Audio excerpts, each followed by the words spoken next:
हाय, hello, नमस्कार. मी सुषमा आहे. आपल्या हक्काच्या चॅनलमध्ये माझ्या सर्व गोडताईंचं अगदी मनापासून स्वागत करते. तुम्ही पॅन्टला पॉकेट लावण्याच्या खूप साऱ्या वेगवेगळ्या पद्धती बघितल्या असतील. पण अशी पद्धत तुम्ही अगोदर कधीच बघितली नसेल. कारण ह्या व्हिडिओमध्ये मी तुम्हाला घडीवरती पॉकेट कसं लावायचं हे दाखवणार आहे. सोबतच जर घडी नसेल तर कसं पॉकेट लावायचं हे सुद्धा दाखवलेलं आहे. तर एका व्हिडिओमध्ये तुम्हाला 2 वेगवेगळ्या पद्धतीचे पॉकेट कसे करायचे हे या व्हिडिओमध्ये मी दाखवलेलं आहे. त्यामुळे व्हिडिओ नेहमीप्रमाणे पूर्ण बघा आणि व्हिडिओ आवडल्यास लाईक करायला सुद्धा विसरू नका. तर चला मग व्हिडिओला सुरुवात करूयात. तरी साधी सिंपल प्लाझो पॅन्ट आहे आणि कटिंग करताना आपण घडीवरती कटिंग करतो. मग घडी असेल तर मग अशा वेळेला आपण पॉकेट कसं लावायचं तर हेच या व्हिडिओमध्ये तुम्ही बघणार आहात. तर बरोबर आपण घडीवरती वरून 4 इंच, नंतर 6 इंच आणि पुन्हा त्या 6 इंचापासून खाली पुन्हा 6 इंच अशा पद्धतीने आपण 3 मार्किंग करून घ्यायचे आहेत.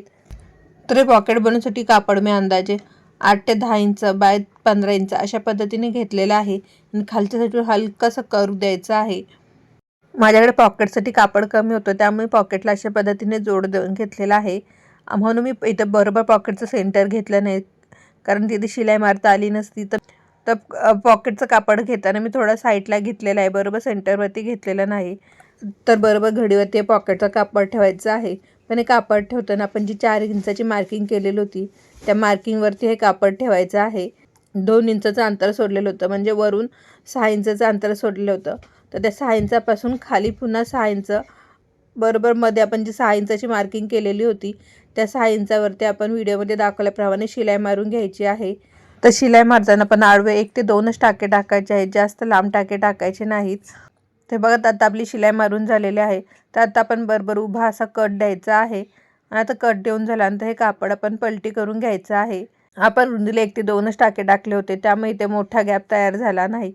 इथे तर तुम्ही 3-4 टाके टाकलेत तर मग इथे खूप मोठा गॅप दिसेल. त्यामुळे इथे टाका टाकताना फक्त 1 ते 2 टाकेच टाकायचे आहेत. ते बघा अशा पद्धतीने आता आपण कापड पलटी करून घेतल्यानंतर ह्याच्यावरती व्यवस्थित अशी दाब शिलाई मारून घ्यायची आहे. तर हे बघा आता आपली व्यवस्थित अशी दाब शिलाई मारून झालेली आहे आणि तुम्ही बघू शकता गॅप आपला किती कमी दिसतोय. तर आता आपण हे उलट करून घ्यायचं आहे, म्हणजे पॉकेटची बाजू आपण आता वरती करून घ्यायची आहे. आता आपण पॉकेटला शिलाई मारायची आहे. तर पॉकेटला कशी शिलाई मारायची हे बघूयात. आपण हे पॉकेट व्यवस्थित असं पसरून घ्यायचं आहे. त्यानंतर एका साईडचं टोक पकडायचं आहे आणि खालच्या साईडून आपण दुसऱ्या साईडला टोक पकडायचं आहे आणि अशा पद्धतीने आपण शिलाई मारायची आहे. तुम्ही व्हिडिओ व्यवस्थित बघा म्हणजे तुम्हाला कळेल की मी कशा पद्धतीने पॉकेट फिरवलेलं आहे. तर शिलाई मारताना आपण साईडून आणि खालून अशी शिलाई मारलेली आहे. वरचा भाग आपला ओपनच आहे. तर त्या वरच्या भागातून आपण कापड आता व्यवस्थित असं सरळ करून घ्यायचं आहे. तेव्हा कापड व्यवस्थित असं सरळ करून झाल्यानंतर वरच्या साईडून आपण आडवी अशी शिलाई मारायची आहे. ज्यावेळी आपण इलॅस्टिकसाठी कापड फोल्ड करू त्यावेळी आपण जी आडवी शिलाई मारली ती दिसणार नाही, ती त्या शिलाईमध्ये मिक्स होऊन जाईल. तर हे बघा खूप साध्या सोप्या पद्धतीने आपण घडीवरती पॉकेट कसं तयार केलं हे तुम्हाला दाखवलेलं आहे. तर तुम्हाला कसं वाटलं किंवा ह्या अगोदर तुम्ही बघितलेलं की नाही हे मला कमेंट करून नक्की सांगा. आजकाल ड्रेस कोण शिवायला मागत नाही किंवा शिवणं परवडत नाही. मग काही कस्टमर आपल्याकडे ड्रेस शिवायला देतात तर मग त्यांना सुद्धा आपण काहीतरी एक्स्ट्रा दिलं पाहिजे ना, म्हणूनच अशा पद्धतीने आपण त्यांना पॉकेट बनवून द्यायचं आहे, जेणेकरून त्यांना आपण खरंच ड्रेस शिवून घेतला, कस्टमाइज करून घेतला याचा फायदा होईल. म्हणून मी हे पॉकेट बनवलेलं आहे. तुमच्याकडे सुद्धा जर ड्रेस शिवायला आल्यानंतर तुम्ही अशा पद्धतीने त्यांना एक्स्ट्रा काहीतरी द्या, म्हणजे कस्टमरसुद्धा खुश होईल. आता आपण पॅन्टचा दुसरा प्रकार बघणार आहोत. म्हणजे जर स्ट्रेट पॅन्ट असेल तर कशा पद्धतीने पॉकेट करायचं. कारण स्ट्रेट पॅन्टला पुढच्या भागाचे 2 कट असतात आणि पाठीमागच्या भागाचे 2 कट असतात. म्हणजे आपले चारी बाजू वेगवेगळ्या असतात. म्हणजे आपल्या साईडला कट असतो. अशा वेळेला आपण कशा पद्धतीने पॉकेट करायचं हे बघूयात. तर वरून अगोदर 3 इंचाची मार्किंग करायची, त्यानंतर पुन्हा 2 इंचाची मार्किंग करायची आणि पुन्हा 2 इंचापासून पुन्हा 6 इंचाची मार्किंग करायची आणि जिथे आपण 2 इंचाची मार्किंग केली त्या 2 इंचाच्या मार्किंगपासून फक्त स्ट्रेट आणि 2 टाके अशा पद्धतीने शिलाई मारून घ्यायची आहे. शिलाई मारून झालं तर दोन्ही कोपऱ्यावरती कट द्यायचा आहे आणि कापड आपण पलटी करून घ्यायचं आहे, म्हणजेच खालच्या साईडला घ्यायचं आहे आणि ह्याच्यावरती सुद्धा आपण एक दाब शिलाई मारायची आहे.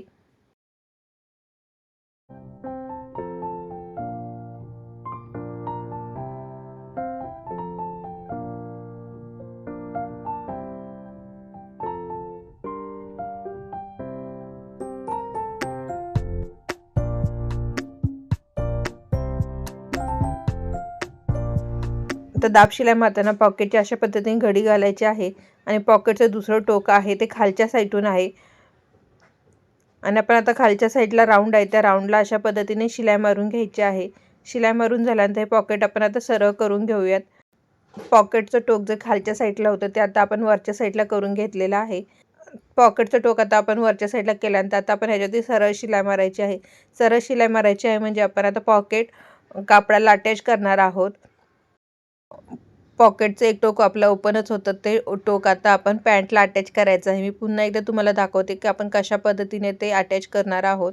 तुम्ही व्हिडिओ व्यवस्थित बघा म्हणजे तुम्हाला कळेल की आपण नक्की कशा पद्धतीने करत आहोत। पॅन्टला आपण अगोदर अशा पद्धतीने पॉकेट अटॅच केल्यामुळे आपलं फिनिशिंगसुद्धा व्यवस्थित येते आणि पॉकेटसुद्धा दिसायला छान दिसते।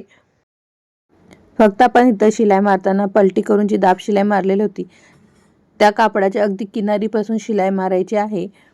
तर शिलाई मारताना आपण त्या कापडावरती सुद्धा शिलाई आली नाही पाहिजे आणि जास्त गॅपसुद्धा शिल्लक राहिला नाही पाहिजे। अगदी किनारीवरती आपण शिलाई मारायची आहे। हे बघा पॉकेट अटॅच करून झाल्यानंतर पॅन्टचा दुसरा भाग घ्यायचा आहे आणि त्या पॉकेटच्या इथे ठेवायचा आहे आणि शिलाई मारून झाल्यानंतर दुसरा भाग जोडताना सुद्धा आपण बरोबर किनारीवरती जोडायचा आहे म्हणजे ती किनार त्या शिलाईमध्ये घ्यायची नाही पण अगदी किनारीच्या जवळून घ्यायचं आहे म्हणजे आपलं पॉकेट जेव्हा तयार होईल त्यावेळी जास्त गॅप आपल्या शिल्लक दिसणार नाही। ते बघा पॅन्टचा दुसरा भाग माझा जोडून झालेला आहे। तर हे बघा अशा पद्धतीने आपलं पॉकेट दिसणार आहे। तर ह्या पॅन्टला सुद्धा वरची बाजू आपली ओपनच आहे तर ती आपण आडवी शिलाई मारून घ्यायची आहे। ज्यावेळी आपण वरची इलास्टिकची पट्टी फोल्ड करू त्यावेळी ती शिलाई दिसणार नाही। तर हे बघा पॅन्टला जर कट असेल तर आपण अशा पद्धतीने पॉकेट तयार करायचं आहे। तर तुम्ही बघू शकता हे सुद्धा मस्त आपलं फिनिशिंगमध्ये पॉकेट तयार झालेलं आहे। पटकन कळणार सुद्धा नाही की याला कट आहे म्हणून। तर तुम्हाला पॉकेट अटॅच करण्याच्या पद्धती कशा वाटल्या किंवा मी सांगितलेलं तुम्हाला समजलं की नाही किंवा तुम्हाला अजून काय शिलाई रिलेटेड बघायला आवडेल हे सगळं मला कमेंट करून नक्की सांगा। मी माझ्या कामातून तुमच्यासाठी खास वेळ काढून तुम्हाला सुद्धा काही ना काही नवीन शिकवत असते त्यामुळे तुम्ही सुद्धा व्हिडिओला लाईक करून कमेंट करून मला अजून प्रोत्साहन देत जा। व्हिडिओ पूर्ण बघितल्याबद्दल धन्यवाद। पुन्हा भेटू अशा छानशा व्हिडिओमध्ये तोपर्यंत बाय आणि टेक केअर।